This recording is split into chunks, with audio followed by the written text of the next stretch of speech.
آج کا عرف. تو یہ آج کا عرف جو ہے نا, اگر آپ ایسے دلیل بناؤ گے تو مجھے بتاؤ, 2 ہاتھ سینے پہ باندھنا ہے, ہاتھ سینے پہ باندھنا ہے. اب آج کچھ لوگ جیسے وہ جو پیچھے ہاتھ باندھنا ہوتا ہے نا, دیکھے ہوں گے اپنے بچے لوگ اسکول کے اندر, اسکول میں ہاتھ پیچھے باندھتے, بولے ادب یہ ہے. تو بھائی آج کے عرف میں پیچھے ہاتھ باندھنا ہو گیا. بھائی عرف میں اگر آپ پاؤں سے پاؤں ملانا عرف کی دلیل دے کر کے کہوں گے ابھی نہیں ملائیں گے کیونکہ عرف, تو عرف سے تو کل کوئی بولے گا ہاتھ پیچھے باندھو. کوئی کہہ سکتا ہے نا, اگر آپ نے وہ دروازہ کھولا, اگر ایسے ٹائپ کی ریزننگ دی ہے تو پھر یہ دروازہ آپ جب کھول رہے ہو کہ بھائی عرف سے آپ واضح حدیث کو معنی بدلو گے کہ بھائی جہاں پہ کندھے سے کندھا, قدم سے قدم ملاؤ, تو بولے ملائیں گے نہیں کیونکہ عرف ہے, یہ آج کا کسٹم ہے کہ بھائی نہیں ملانا ہے. تو پھر کیا ہوا, کوئی پیچھے کرے گا, سجدہ زمین پہ کرنا ہے, بولے آج کل سب کرسی پہ بیٹھتے, تو بغیر عذر کے بھی لوگ کرسی پہ کریں گے, کرسی سے ہی کریں گے, بولے نہیں سجدے میں. اور میں نے دیکھا ایسے بعض لوگ ہوتے ہیں جو زبردستی اننیسیسری, کچھ پرابلم نہیں تو بھی کرسی پکڑے. تو ایسا عرف کے تحت وہ لوگ کر سکتے ہیں ایسا. اسی طرح روزہ صبح صادق سے غروب تک ہے, کوئی بولے آج کا عرف کیا ہے, مارننگ کی کافی سے لے کر ڈنر ٹائم, عرف. تو عرف سے دین کی چیزیں بدلنا یہ کیا ہے, یہ راستہ کھولنا ہے, ایک بہت بڑی گمراہی کو کھولنا ہے. یہ عرف کی تو بنیاد پر عبادتیں نہیں چینج ہوتی ہے, عبادت کے اندر عرف کا کوئی دخل نہیں ہے. عرف کہاں پہ معاملہ ہے, عرف کا معاملہ معاملات میں آئے گا, معاملات کے اندر چیزوں میں آئے گا. عبادت کے اندر عبادت کو عرف کے حساب سے چینج کرنا یہ خود ایک رانگ بات ہے. اور آگے آپ دیکھیے کہ یہ جو حدیث ہے اس کے اندر جو کہہ رہے ہیں, جیسے آگے ہم سن لیتے ہیں کیا ہے, جو سن لیجیے آپ, ویڈیو دیکھیے. آج کل ہمارے معاشرے میں آج کا بھی عرف ہے, تو اس لیے یہ جو پاؤں سے پاؤں ملانے کی روایات آج کل ہمارے معاشرے میں ہے, یہ پہلے اس کا ہمیں کوئی ثبوت بھی نہیں ملتا, کتابوں میں بھی. اچھا, پاؤں سے پاؤں ملانے کی روایت آج کل ہمارے معاشرے میں, یہ آج کل نہیں, صحابہ کے زمانے کی دلیل آپ کے سامنے ہے. کیا آج کل معاشرے میں ثبوت نہیں ملتا, یہ بھی بعد میں کچھ علماء. اچھا ثبوت نہیں ملتا, ثبوت آپ کے سامنے ہے, ثبوت کیسے نہیں ملتا ہے, یعنی کیسے ثبوت میں کیا چاہیے آپ کو, ہاں ثبوت تو سامنے ہے آپ کے, کیسے آپ کو ثبوت نہیں مل رہا ہے. کی ایک رائے ہے جو دنیا میں پھر پھیل گئی, تو ہمیشہ سے رائے ہے یا کیا رائے ہے, یہ رائے ہے یا دلیل ہے, یہ واضح حدیث ہے. رائے ہے, کیا رائے ہے, رائے تو آپ کی ہے, یعنی یہ تو حدیث ہے, دلیل ہے. صفے مسلمان ایسے ہی سیدھی کرتے آئے ہیں کہ کندھے سے کندھا ملا کے کھڑے ہوتے رہے اور پاؤں سارے ایک سیدھ میں. تو یہ جو طریقہ آج کل بعض مساجد میں رائج ہو گیا کہ پاؤں ٹخنے سے ٹخنا ملا دیتے ہیں, اور پھر اچھا جو انہوں نے کہا یہ رائج تھا, یہ رائج ہے, یہ بات کا میں ایک جواب دینا چاہتا ہوں. ٹانگیں بہت زیادہ چوڑی ہو جاتی ہیں اس سے, تو وہ طریقہ ویسے بھی ادب کے خلاف معلوم ہوتا ہے. اس طرح اللہ کے سامنے کھڑے ہونا, کسی بھی محفل میں ادب سے کھڑے ہونے کا جو طریقہ ہے, تو وہی طریقہ اللہ کے سامنے بھی کھڑے ہونے کا ہے. کہیں بھی آپ پاؤں کو اتنا زیادہ چوڑا کر کے نہیں کھڑے ہوتے. بھائی زیادہ پاؤں چوڑا کرنا ہم بھی غلط کہتے ہیں, آپ اس بات کی بات ہی نہ کرو. آپ کندھے کے لیول میں کندھے سے کندھا ملے, قدم سے قدم ملے, آپ کو کیوں یہ ادب کے خلاف دکھ رہا ہے, کیوں ادب کے خلاف دکھ رہا ہے, یہ کوئی بتائے گا مجھے, یہ کس اینگل سے ادب کے خلاف ہے. دیکھو آپ یہاں پہ آپ کے سامنے ہیں, میں چاہتا ہوں آپ لوگ دیکھو, یہ کیا ادب کے خلاف ہے, بولو کیا ادب کے خلاف ہے. یہ سب مائنڈ سیٹ ہے, ہم اگر اپنے ذہن میں یہ بنائیں گے نا, یہ ایک الگ پرابلم ہے. اگر کوئی بولے نا ادب کے خلاف دکھ رہا ہے, بھائی ثابت ہے, حدیث ہے, بولے نہیں مجھے ادب کے خلاف لگ رہا ہے, تو آپ کی سوچ کو سرنڈر کرو, آپ کی جو ادب کو سرنڈر کرو نبی صلی اللہ علیہ وسلم کے فرمان کے سامنے, صحابہ کے عمل, قرآن و حدیث کے سامنے سرنڈر کرنا ہے.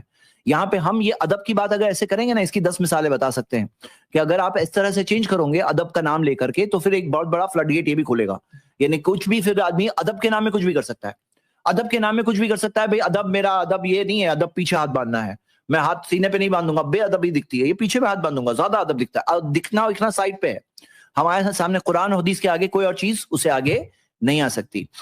جی آگے ویڈیو کنٹینیو کرتے ہیں.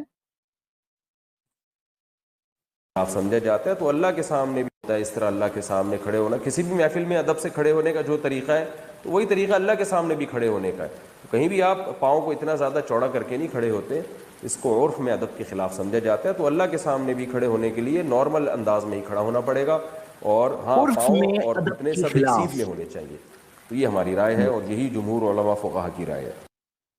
ٹھیک ہے, جمہور کی آپ باقی جگہ پہ بھی دلال دیجئے. ایک اور جگہ پہ ایک شارٹ کلپ ہے ان کی, یہ کہہ رہے ہیں اسی سوال یہ استدلال کرتے ہیں کہ ٹانگیں چوڑی کرنی چاہیے, اور وہ حدیث پیش کرتے ہیں کہ نبی صلی اللہ علیہ وسلم نے الصاق الکعب, ٹانگیں چوڑی کرنا یہ اس طرح سے نہ کہیں, کیونکہ اس میں ایک سوچ میں وہ آتا ہے کہ جیسے اپنی لمٹ سے آگے چوڑی ہوئی, اپنی باڈی کے لمٹ کے اندر رہنا, اور کندھے سے کندھا, قدم سے قدم ملانا, یہ کہیے. الکعب یعنی ٹخنوں کو ٹخنے سے ملانے کا حکم دیا ہے.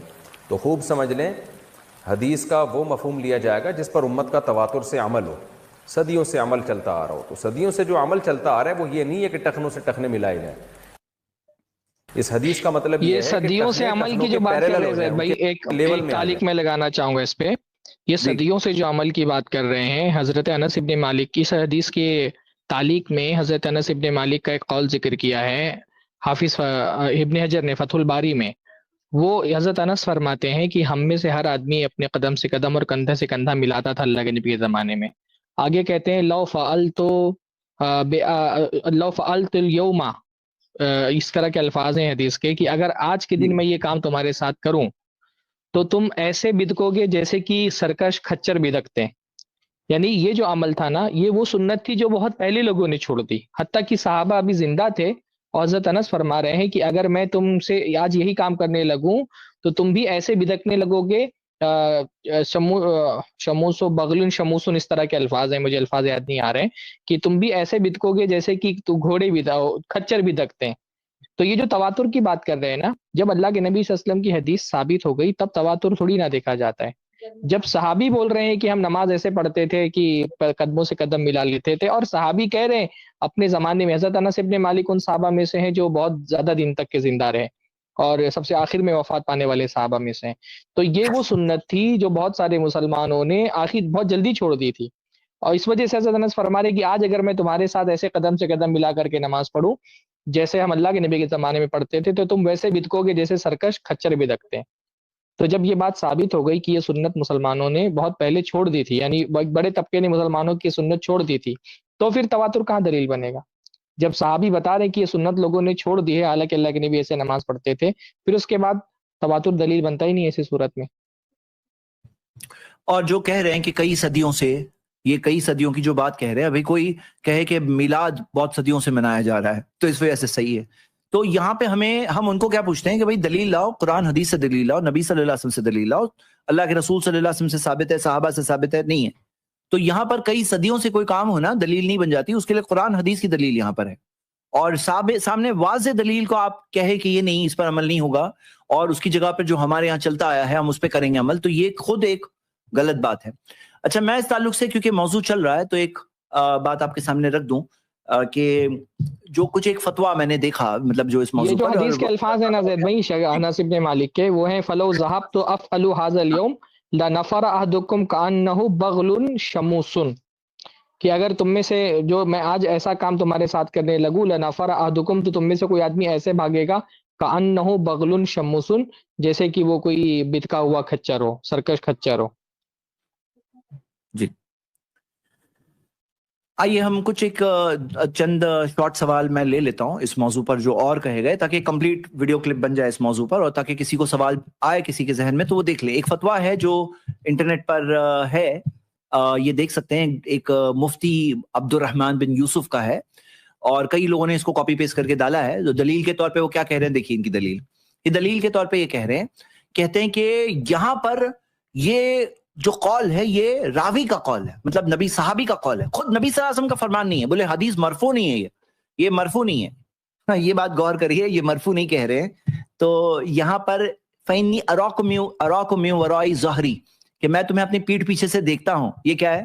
اللہ کے رسول صلی اللہ علیہ وسلم دیکھتے تھے، خاص معجزہ ملا، اور دیکھتے تھے اگر کوئی چیز غلط ہوتی تو سدھارتے کہ نہیں سدھارتے؟ ذرا بتائیے. تو یہ تصدیق ہوئی کہ نہیں ہوئی نبی صلی اللہ علیہ وسلم کی؟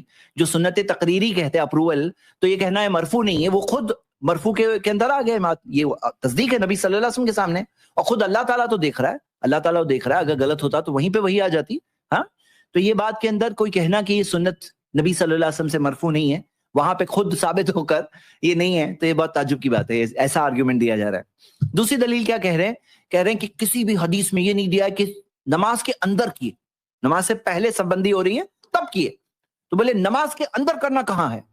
ارے بھائی صف کہاں ہوتی ہے؟ اقیموا صفوفکم، صف کہاں ہوتی ہے؟ صف کیا چیز کے لیے ہوتی ہے؟ باہر ہوتی ہے، نماز کے باہر کے لیے ہوتی ہے، نماز کے اندر ہوتی ہے. تو صف جو سیدھی کرو، اور صف کو سیدھی کرنا صحابہ کیسے سمجھتے تھے کہ سیدھی کرنے کے ساتھ ساتھ ملانا، کہ جو رسو آتا ہے کہ قریب آؤ ملاؤ، تو اس سے صحابہ نے یہی سمجھا. ہاں، اور وہ لوگ کیا کرتے تھے؟ ملاتے تھے. تو یہاں صف کہاں ہوتی ہے؟ یہ کہتے ہیں نماز کے اندر نہیں ملتا. کہاں نہیں ملتا ہے؟ نماز کے اندر ہی تو ہوتی ہے صف. اور بولے صرف قیام میں ہی کیوں؟ تو یہ سوال کا جواب میں نے جانتا تھا کہ یہ سوال پوچھیں گے کہ صرف قیام میں کیوں قدم سے قدم ملا رہے ہو؟ بولے سجدے میں بھی ملاؤ، آگے تشہد میں بھی ملاؤ. تو بھائی سجدے میں پاؤں سے پاؤں، خود کے پاؤں سے پاؤں، بازو والے کے نہیں، خود کے پاؤں سے پاؤں ملانے کی واضح حدیثیں ہیں. آپ یہ حدیث صحیح مسلم کی دیکھیے، اور یہ حدیث کے اندر یہ جو ابن خزیمہ کی حدیث ہے کہ راسن عقبہ ہی، ایڑیاں ملی ہوئی ہوتی تھی نبی صلی اللہ علیہ وسلم کی. عائشہ رضی اللہ عنہ بتاتی ہے کہ راسن عقبہ ہی، ایڑیاں ملی ہوتی تھی. تو یہاں حدیث ہے ہمارے پاس واضح طور پر، تو وہ جو جنرل بات ہے اس سے یہ خاص سجدے کے لیے راسن عقبہ ہی کے تحت ایڑیاں ملنی ہمیں ملتی ہے نا. اور تشہد میں جیسے بیٹھنا ہے اس کی واضح پوری طریقہ بتایا گیا ہے، تو وہاں پر بھی ملتا ہے. اور جو کہتے ہیں بڑے علماء میں فلاں عالم ہے، فلاں نے یہ کہا ہے، تو فلاں عالم نے کہا ہے، تو امام بخاری کا قول بھی میں بتا دیا. اب دو عالموں میں اگر اختلاف ہے تو کیا کرنا ہے ہمیں؟ قرآن حدیث کی دلیل جس کے پاس ہے ان کی بات کو لینا ہے. تو جو لوگ کہتے ہیں فلاں عالم ہے، یہ دیکھیے کئی سارے نام ذکر کرتے ہیں، تو یہاں پر ناموں میں نہیں جانا ہے، ہمیں ناموں کے پیچھے ان کے دلائل میں جانا ہے، کیونکہ اختلاف ہو تو کیا کرنا ہے قرآن میں دیا ہوا. اب امام بخاری کے قول کے مطابق آپ جاؤں گے، دوسرے علماء کے قول کے مطابق جاؤں گے، آپ کو دیکھنا ہوگا دلائل کی روشنی میں واضح دلیل ہے آپ کے سامنے، آپ دیکھیے.